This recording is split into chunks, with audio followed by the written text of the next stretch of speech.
Diligan niyo muna ng sariling dugo sa ugat ng lupain at ito'y ipagkakaloob ko sa inyo.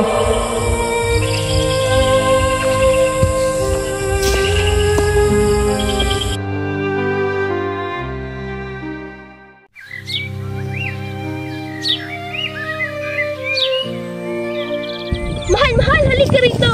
Oh, mahal, paano kayo? Mahal, tignan mo, isang malaking gubat na mukhang walang may-ari. Bakit hindi natin ito alagahan tulad ng ating?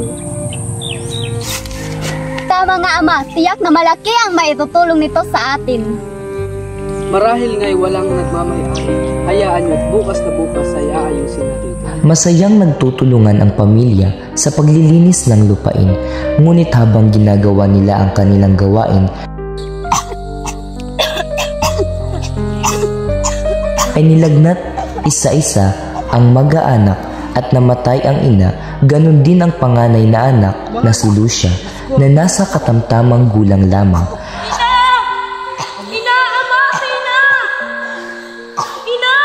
Ang pangyayaring iyon ay inakala nilang ganti at galit sa kanila ng mga laman lupang naninirahan sa gubat. Alagahan mo ang mga anak natin at alagahan mo rin ang lupang ito. Mahal! Mahal! Mahal!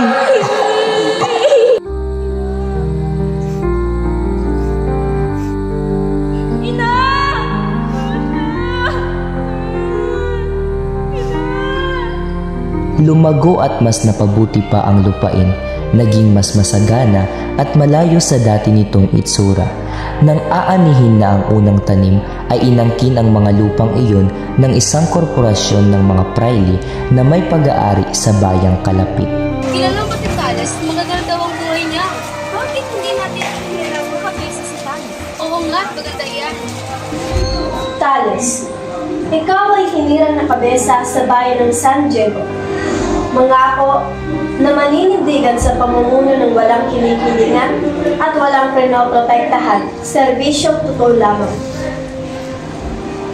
Ako si Tales, nangangakong mamumuno ng buong katapatan sa bayan ng San Diego at sa mga mamamayan. Kung gayon, ikaw ay tatawagin ng kabesang Tales. Pinabati kita.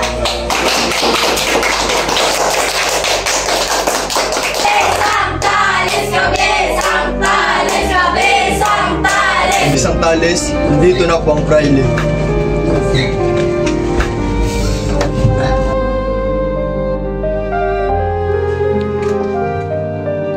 Ang iyong ko tinaniman ay pagmamayari namin. Kung walang galang na po, may mga papeles kung ba kayong magpapagunay ng inyong lupang ito. Ganito na lang. Kaya magbayad ng buwis taon-taon. Aalangan man ay walang magawa, kundi ang sumang-ayon na lamang si Tales na di lang mabait sa mabait. Siya ay masunurin sa mga praile gaya ng ilan, dahil sa paniniwala niyang ang mga praile ay higit na mas makapangyarihan tulad ng kasangkapang bakal. Samantalang siya'y kasangkapang putik lamang. Idagdag pang siya'y walang alam sa wikang Kastila at walang sapat na salapi upang ipagbayad sa mga tagapagtanggol. Iho, isip mo na yan, na malaki na yung mga buwaya. Naging maganda ang ani, nabili sa mabuting halaga at inisip ni Tales na magtayo ng isang bahay na tabla sa nayon ng sapang bayang Tiani na kalapit sa San Diego. Makalipas ang ilang taon ay naging mas mabuti pa ang ani, subalit ang buwis ay ginawang 50 piso. Ang kanon na binabayaran naman ni Tales upang walang gulo ang maganap. Nang taong yaon ay natupad nga ang kanilang pangarap, nanirahan sa bayan sa kanilang bahay na tabla sa nayon ng sapang. 50 pisong halaga ang hinihingi ng mga praile. Ha? Napakalaki naman.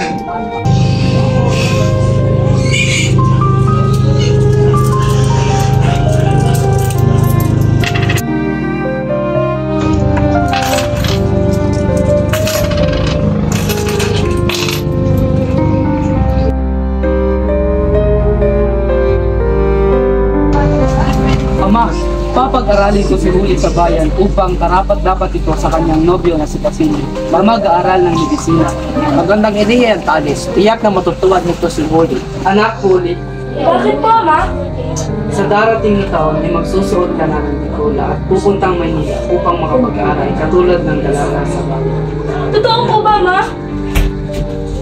Labis ang tuwa ni Huli sa narinig na balita, subalit ang taong darating ay hindi sumapit sa kanya sapagkat nadagdagan na naman ang buwis ng lupa.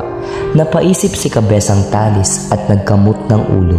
Ibinibigay na ng lutoang putik ang kanyang bigas sa kaldero.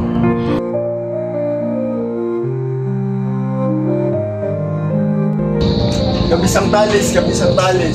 Mahigit 200 pisong kano ng hinihingi na buwis ng mga prayle. Bakit palaki ng palaki ang buwis na hinihingi? Hindi na ito makatwiran. Kung hindi mo mabayaran ng buwis, ay ito na lang ang magdadaling sa lupain ito.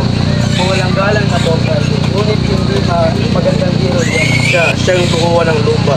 Nagulat sa pangyayari si Kabesang Talis na puno ng galit at bumalik lahat ng alaala simula pabalik noong naghirap at nag-aapoy sa lagnat na siyang tumapos sa buhay ng kanyang asawa at anak. Ang kanyang paghihirap sa paglilinis sa makapal na kagubatan, nakita ang sariling nag-aararo sa gitna ng kaarawan.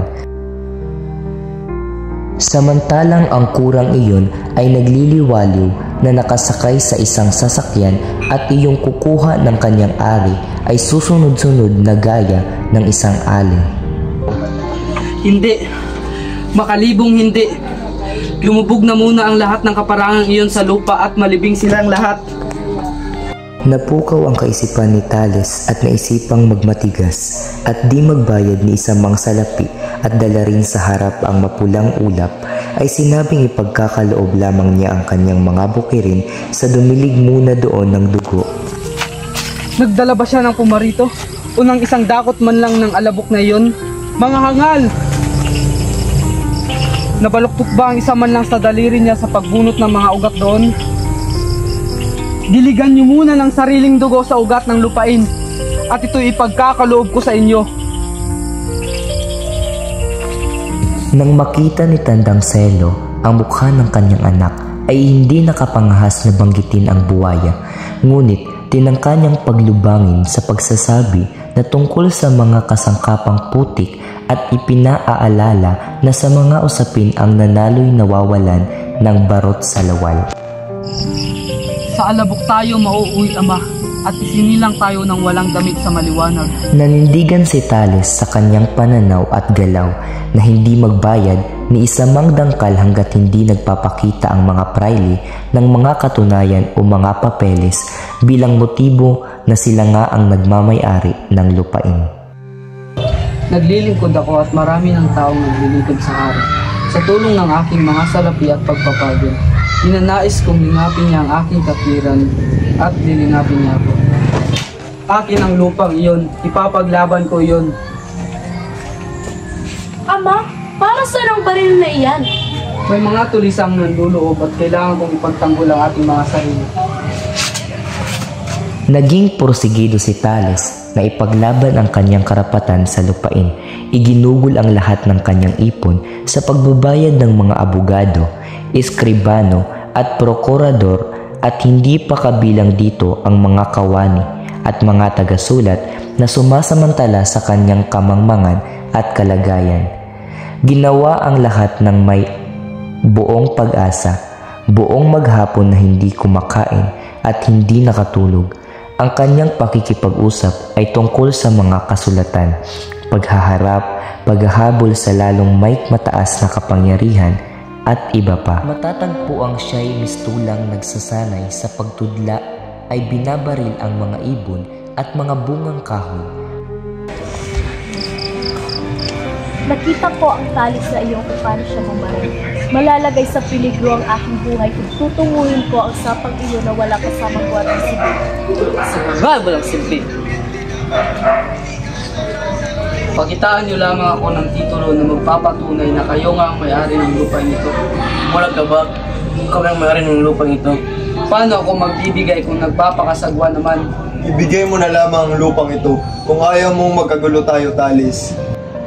Tignan mo si Talis, hindi pa rin nagpapadala. Umaasang mananalo laban sa makapangyarihan ko kung nagpapatawa ba siya? Dahil sa lubhang pagkatakot ng mga prayle sa katikisan ni Talis, ay pumanaog ang isang utos ng Kapitan General na nagbabawal ng paggamit ng baril at ipinasamsam sa lahat. Anong gagawin mo sa itak na yan kung ang mga tulisan ay may mga baril? Kailangan kong bantayan ng aking mga Panginoon. Bawat isang tubo roon ay puto ng aking asawa. Bawal na paggamit ng baril. Utos muna sa taas. Nangyari na ang kinatatakutan. Si Talis ay nabihag ng mga tulisan na may revolver at baril. At may naibibigay ka rin sa amin. Mga salot sa lipunan! Lelong Selo, Ate Huli! Ate Huli, ako'y inutusan ng aking ama na itusan rin ng mga tulisan upang sabihin na may 2 araw na lamang kayong taning upang maibigay ang mga hinihingi. Kung magtatagal, ay lalawig ang araw na at si Kabisang Talis ay pupugutan ng ulo. Oh, hindi! Ama! Diyos ko, tulungan niyo po kami! Huwag niyo pong pabayaan ang aking ama! Ipinagbili ang mga suklay, hikaw at kwintas sa mayamang kapitbahay at nakalikom pa ng 50 piso subalit hindi pa ito sapat. O ito, isasangla ko.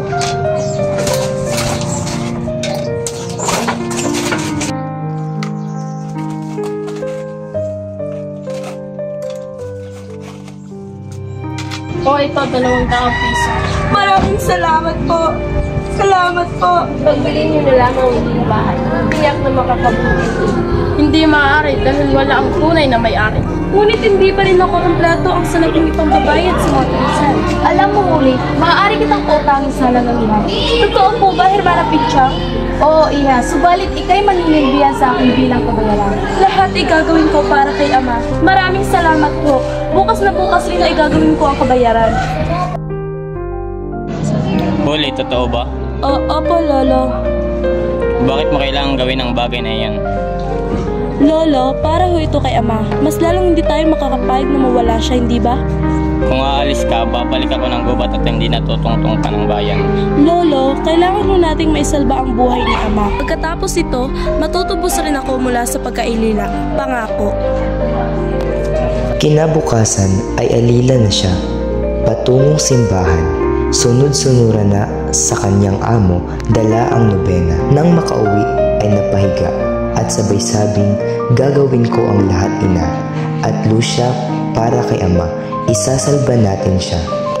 Sa pagod ay nakatulog si Huli. Ang wakas.